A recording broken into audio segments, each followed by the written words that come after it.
Hello and welcome, and this is Peter. The first thing I'd like to say is thank you very much for listening. I really appreciate you. Thank you very much. Today is my first run with my new headset and my new little Olympus audio recorder out in the big park near where I live. I did a audio a little while ago with the Olympus condenser microphone. And that Olympus condenser microphone, saying that your microphone is too sensitive is a little bit like saying your girlfriend's too hot. But that Olympus condenser microphone, man, it was so good. It was picking up conversations 30, 40 meters away. So when I re-listened to the audio that I recorded, I could clearly hear conversations on it that I knew where the people were around me when I was making the audio. So I can't use the condenser microphone, so I'm using a new, very low-tech headset microphone, and I'm recording in this beautiful park. And today is the 29th of December 2018. So hopefully this audio recording will go fine. Obviously I'm going to listen to it when I go home, see if there's any background noise on it, identifying where I am. Now, gentlemen, one of the great things about doing audios standing in the middle of a park, which is my new office, guys, after all those years at a desk in a building, standing in the middle of a park, recording audios as your new office, I can definitely recommend it.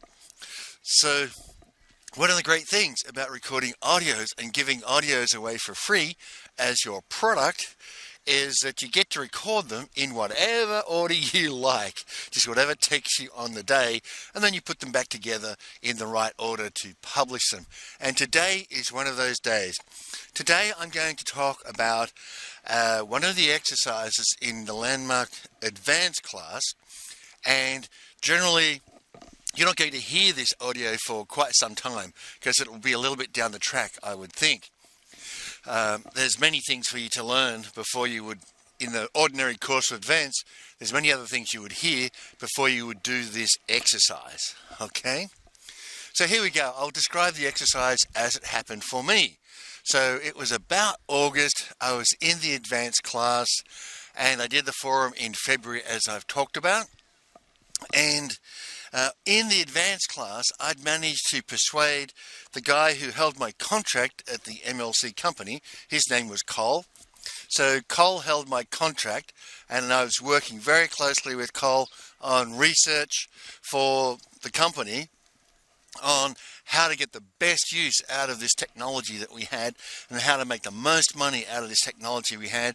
And we had a really super bright guy, a guy called Greg, who was on the business side, and the three of us worked very closely for how could we get more value out of the investment that we'd had. And by this time I'd left IBM, so I could be involved in conversations on the business side. Of course, as an IBM employee, I could not be involved in conversations with respect to the money-making business side of these initiatives for the very reason I was an IBM employee, not because I may or may not be honest myself, but I was an IBM employee that excluded me from being in those conversations. So now I was being involved with these conversations, and Cole and I were fairly good friends as well as professional colleagues. So anyhow, I'd convinced Cole to do the forum, and he just was blown away, and he decided he wanted to do the same advanced course that I did, and so we're in the advanced course together, and up comes this exercise. And here's how the exercise went. The forum leader, the advanced class leader, was a guy called David Miles, who's just an unbelievable guy. I really like David. David and I got along like the proverbial house on fire. So David says to the assembled class, okay, this exercise, you take out your notebooks, and in the advanced course you actually are allowed to have a notebook, and you actually write things down, right? And I want you to do this too. Okay, so you should have your training notebook with you, that notebook I told you to get, piece of paper, like real paper, 100 pages, pen and paper, right? Pen and paper.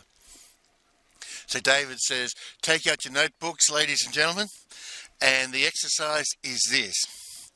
Keep this to yourself. Don't show anyone, not your wife, not your husband or boyfriend or girlfriend or anybody sitting next to you. It's really, really, really important that you be honest about this and keep this to yourself. So obviously, we're not going to, what I'm going to ask you, you're not going to talk about this to anybody else. This is something that you're not going to speak to anybody else about, okay? And we're all like, oh, okay, what's he going to ask us to do? And he says, I want you to write down on on a fresh page in your notebooks, what is the one thing you are the most fearful that other people will find out about you? The one thing that you are scared to death that other people will find out about you. That deepest, darkest secret you have that you don't want anybody else to know. I want you to write that down. And of course, you don't want to let anybody else see this. I just want you to have on that piece of paper your deepest, darkest secret that you don't want anybody else to find out about, okay? I'll give you 1 minute to write that down. So, of course, I want you to write that down too, okay? I want you to write that down too. So write that down. So we all write this down, and of course I got my wife sitting next to me, and she's like, what did you write down? I said, I'm not going to tell you what I wrote down. It's my secret. It's for me. She's like, okay, well, fine. Of course, curiosity kills the cat. So then we write it down, and David says, now close your notebook. We close our notebook, and he says, right, now what I want you to do is go and pick out 5 people in the class and introduce yourself as what you are most fearful they are going to find out about you. And we're like, what? David, you just got through telling us that we're going to keep this to ourselves and we're not going to tell anybody, right? And David's like, yeah, I lied. And we're like, no, we're not doing this. And people, especially me, I'm digging in my heels like, no, I'm not doing this. You got me to write that down and focus on that under false pretenses. You lied to me. And he's like, yep, I lied to you. Now, get up and introduce yourself as that to 5 people. And Peter, you said you would do what I asked you to do. Now live up to your agreement and go do what I asked you to do. And I'm like, and I'm yelling at David like, you are a complete asshole, David. And he's like, yep, I am.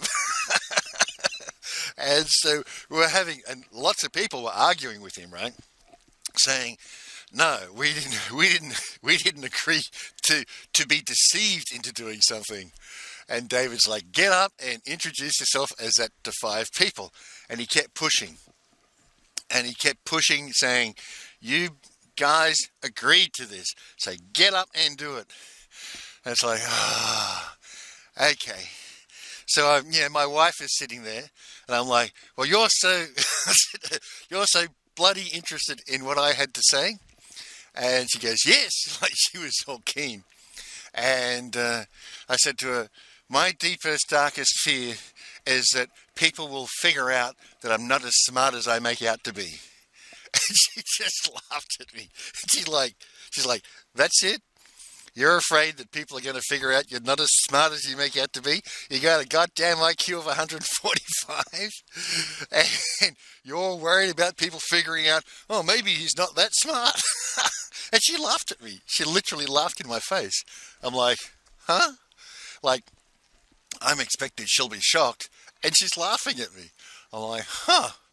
Oh, that wasn't such a big deal. So then I went and picked out this girl in my group. We used to have a meeting group that we'd get together once a week.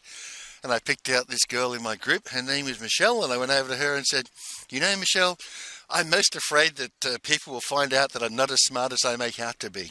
And she laughed at me. And she's like, Peter, you're earning like 4 times the amount of money that I earn.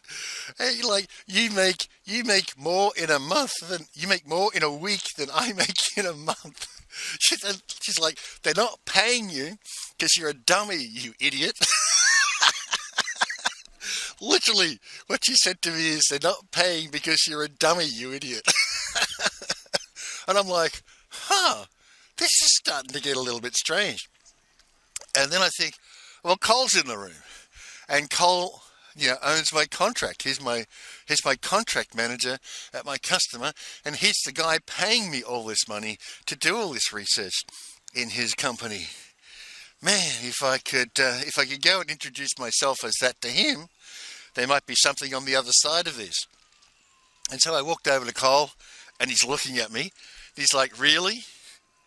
You want to introduce yourself to me as what you're most afraid of? And I went, yeah, Cole, I got you into this forum thing, and now I'm being asked to do something that I really don't want to do. So you're it. He's like, okay, what do you got? And I look at him and I say, I'm really terrified. I'm absolutely terrified that you'll find out that I'm not as smart as I make out to be. And he too laughed in my face. He's like, that's it? That's your big fear? That you feel like you're not as smart as you present yourself? I went, yeah. He goes, Pete, you're the smartest man I know. I've never met anybody smarter than you. You're freaking unbelievable. Like, you're unbelievably smart.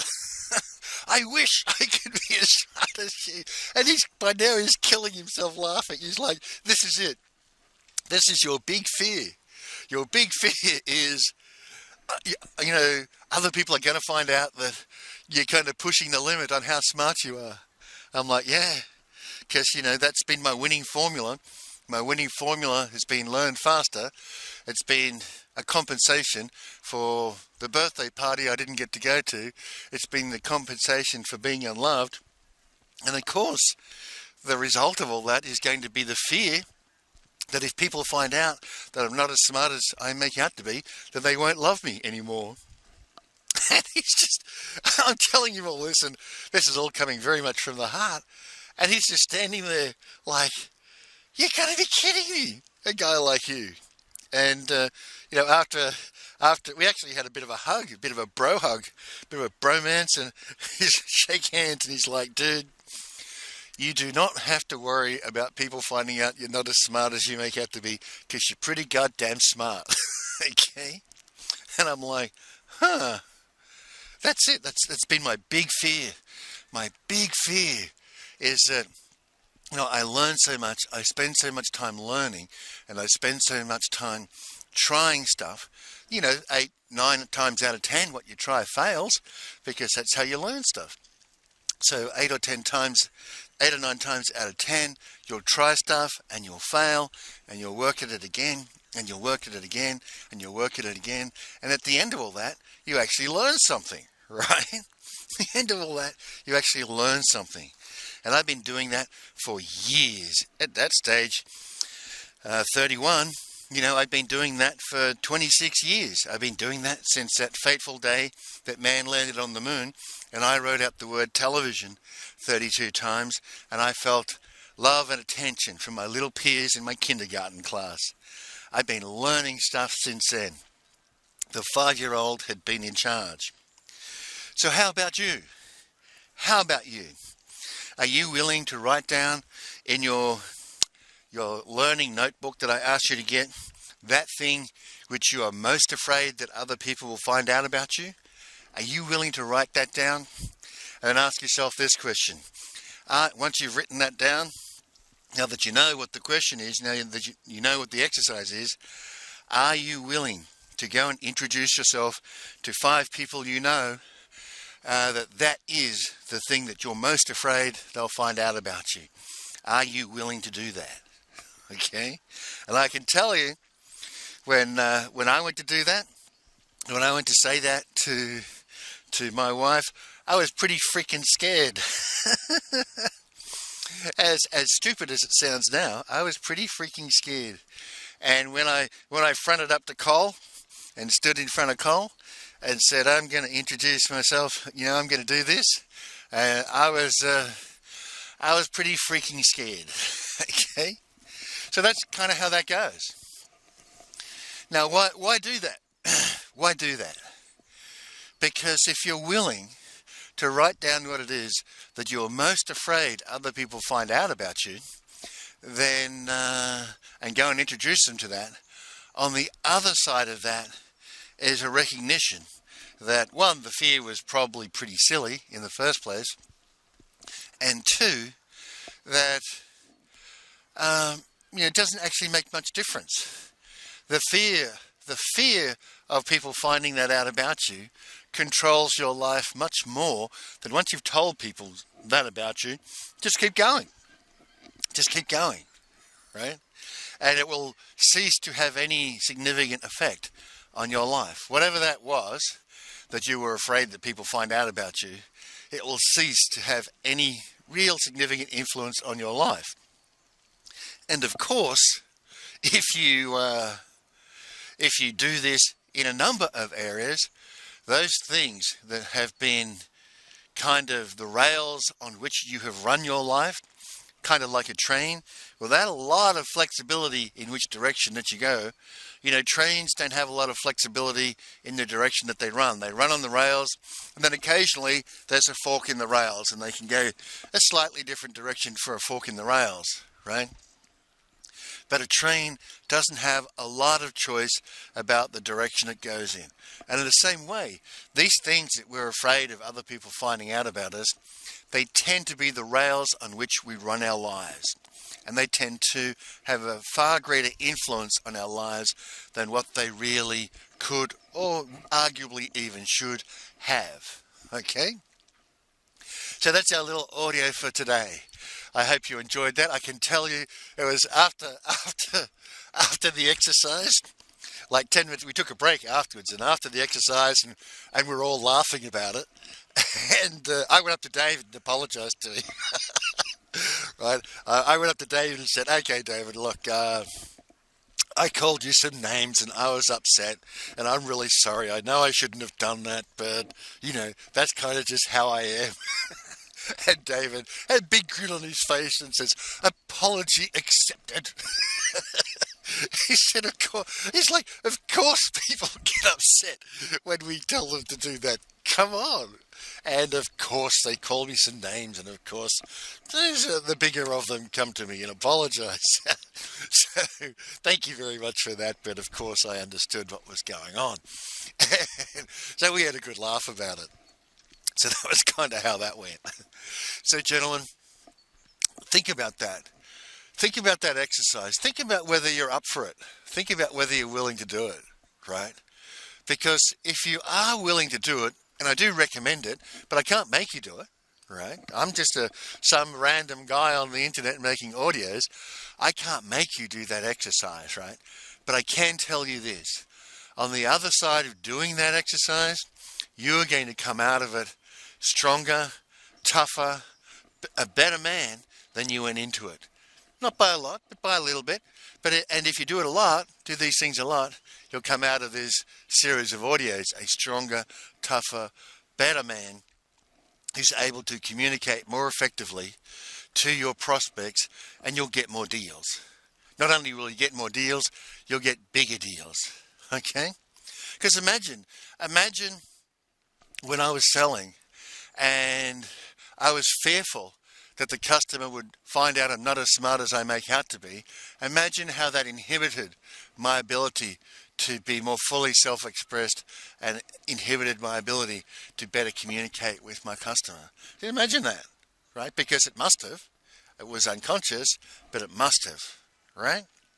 So with that, gentlemen, I'd like to say thank you very much for listening, and bye for now.